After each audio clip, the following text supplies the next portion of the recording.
উল্টা কথা ভাও করে দাও ওহে আমার গুরুদন, জন্মের আগে খাইতে গেলাম ভূতের বাড়ি নিমন্ত্রণ।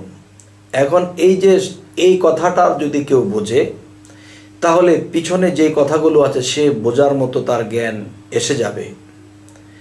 যেমন উল্টা কথা বাও করে দাও, তার মানে এই উল্টার মধ্যে বাও লুকিয়ে আছে। তখন গুরুকে জিজ্ঞাসা করা হচ্ছে যে উল্টা কথা ভাও করে দাও ওহে আমার গুরুদন, যে জন্মের আগে খাইতে গেলাম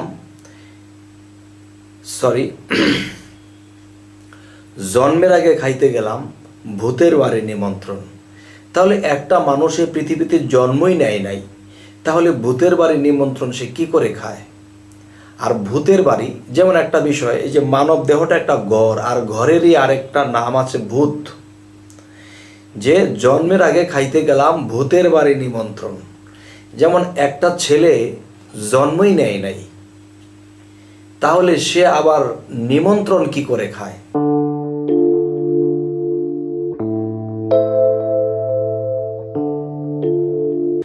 হে জগতবাসী, আজ আমি শামীম আলী চিশতি আপনাদের সামনে একটি আলোচনা নিয়ে আসলাম। সে আলোচনাটি হলো যে এই পৃথিবীতে আমরা চলতে গেলে এবং দেখা গেছে যে আধ্যাত্মিক জগৎটা বুঝতে গেলে এরকম পল্লী কবি যেরকম জসিমউদ্দিন কিছু কবিতা লিখেছেন, তিনি পল্লী কবি লিখেছেন। কেউ বিভিন্ন বিষয় নিয়ে কবিতা লিখেছেন। কিন্তু আধ্যাত্মিক বা রুহানিয়াত জগতের জ্ঞানী যারা, রুহানি জগৎ থেকে যারা আল্লাহর তরফ হইতে জ্ঞান লাভ করছেন, তারা একমাত্র কবিতার ভাষায় যে যা কিছু লিখেছেন তা দেখা যায় আধ্যাত্মিক জগতের বিষয়। যেমন কিছু কিছু কথা শুনতে উল্টাই মনে হয়, আসলে কিন্তু উল্টা নয়, এর মধ্যে ভাও লুকাইয়া রয়, একমাত্র জ্ঞানীগুণীরা এখান থেকে খুঁজে লয়। তবে হে জগতবাসী, সে কথাটি হলো উল্টা কথা ভাও করে দাও ওহে আমার গুরুদন, জন্মের আগে খাইতে গেলাম ভূতের বাড়ি নিমন্ত্রণ। এ জারে দিয়া দুনিয়া আলো, সে কেনে কো দেখতে কালো, সাপের মণি ব্যঙ্গে নিল, ময়ূর পলায় কি কারণ?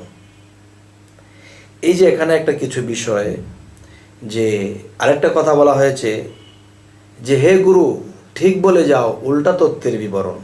যেমন উল্টা কথা ভাও করে দাও ওহে আমার গুরুদন, জন্মের আগে খাইতে গেলাম ভূতের বাড়ি নিমন্ত্রণ। এখন এই কথাটা যদি কেউ বোঝে, তাহলে পিছনে যে কথাগুলো আছে সে বোঝার মতো তার জ্ঞান এসে যাবে। যেমন উল্টা কথা বাও করে দাও, তার মানে এই উল্টার মধ্যে বাও লুকিয়ে আছে। তখন গুরুকে জিজ্ঞাসা করা হচ্ছে যে উল্টা কথা ভাও করে দাও ওহে আমার গুরুদন, যে জন্মের আগে খাইতে গেলাম ভূতের বাড়ি নিমন্ত্রণ। তাহলে একটা মানুষের পৃথিবীতে জন্মই নেয় নাই, তাহলে ভূতের বাড়ি নিমন্ত্রণ সে কি করে খায়? আর ভূতের বাড়ি যেমন একটা বিষয়, এই যে মানব দেহটা একটা ঘর, আর ঘরেরই আরেকটা নাম আছে ভূত। যে জন্মের আগে খাইতে গেলাম ভূতের বাড়ি নিমন্ত্রণ। যেমন একটা ছেলে জন্মই নেয় নাই, তাহলে সে আবার নিমন্ত্রণ কি করে খায়? সেটি হলো যে জন্মের আগে খাইতে গেলাম ভূতের বাড়ি নিমন্ত্রণ। এবার আরেকটি কথা আছে যে বাবার যেদিন মৃত্যু হলো সেই দিন মা যুবতী হলো, বাবার যেদিন মৃত্যু হইল সেই দিন মা যুবতী হইল, আগেই ছেলে জন্ম নিল পাইনা কথা নিরূপণ।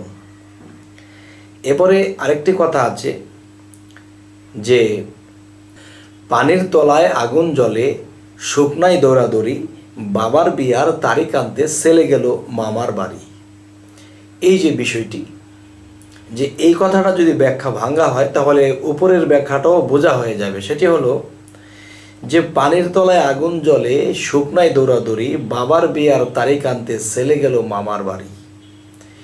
আচ্ছা, এই কথাগুলো ব্যাখ্যা বিশ্লেষণ করে বলতে গেলে অনেক সময়ের দরকার, তবে শর্ট করে বা ছোট করে ভিডিও করা হলো, এতে যতটুকু শর্টকাট করে বলা যায় এবং জ্ঞানী এবং ধৈর্যশীল যারা তারা অবশ্যই এটা বুঝে নেবে। যে পানির তলায় আগুন জ্বলে, দেখেন আমাদের ভাষায় বা হিন্দু শাস্ত্রের ভাষায় যদি বলি, ব্রহ্মা, বিষ্ণু, শিব তিনে মিলে হয় এক জীব। আর মুসলমান শাস্ত্রে গিয়ে যদি বলি আল্লাহ, নবী, আদম, এই তিনজনে মিলিয়ে হলো একদম। তাহলে এই মানব বডির ভিতরে পানির স্থানটা কোথায়? এই পানির স্থানটা হলো আমার নাভির তলদেশে। আমার এই নাভির তলদেশে যদি এই পানির জায়গাটা থেকে থাকে, তাহলে দেখবেন, আর এই পানিটা কি? এই পানিটা হলো যে পানির তলায় আগুন জ্বলে। মানুষের মধ্যে যখন সেই যৌবনী আগুনটা কোনো মানুষের মধ্যে এসে যায়, যৌবন এসে যায়, তখন কিন্তু যে পানির উৎপাদন হয়েছিল এই পৃথিবীর খাবার খাদ্য খেয়ে, তখন দেখা যায় সেই পানির মধ্যে আগুন জ্বলে। আর সেই আগুনটি কিসের? সেই আগুনটি হলো যৌবনী আগুন। এই জন্যই বলা হয়েছে যে পানির তলায় আগুন জ্বলে শুকনায় দরদরি। পিতা যখন বিবাহ করে নাই, তখন কিন্তু শুকনাতেই দৌড়াদৌড়ি করছে, বাবাকে বলছে, বন্ধুবান্ধবকে বলছে, এমুককে বলছে, আমি বিবাহ করব, আমি বিবাহ করব। আচ্ছা, এর পরের কথাটি হলো যে বাবার বিয়ার তারিখ আনতে ছেলে গেল মামার বাড়ি। মামার বাড়ি যেমন প্রথম মামা লিখতে প্রথম ম আসে, তাহলে মাথা লিখতে প্রথম ম আসে। যে বাবার বিয়ার তারিখ আনতে ছেলে গেল মামার বাড়ি। এই রক্ত, আমাদের দেহের ভিতরে রক্তটাই হলো পানি। আর এই পানির মধ্যে ছেলে নামের কীট এই রক্তের সাথে মিশে আছে। আর এই কীট রূপে সন্তানটি আমার মাথার মধ্যে বারবার নক করতেছে।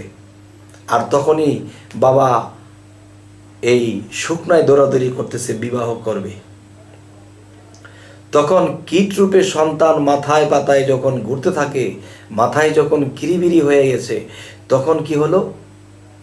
যে বাবার বিয়ার তারিখ আনতে ছেলে গেল মামার বাড়ি। তার মাথার মধ্যে গিয়ে এই কথা টনটন করতেছে, খটখট করতেছে, নক করতেছে যে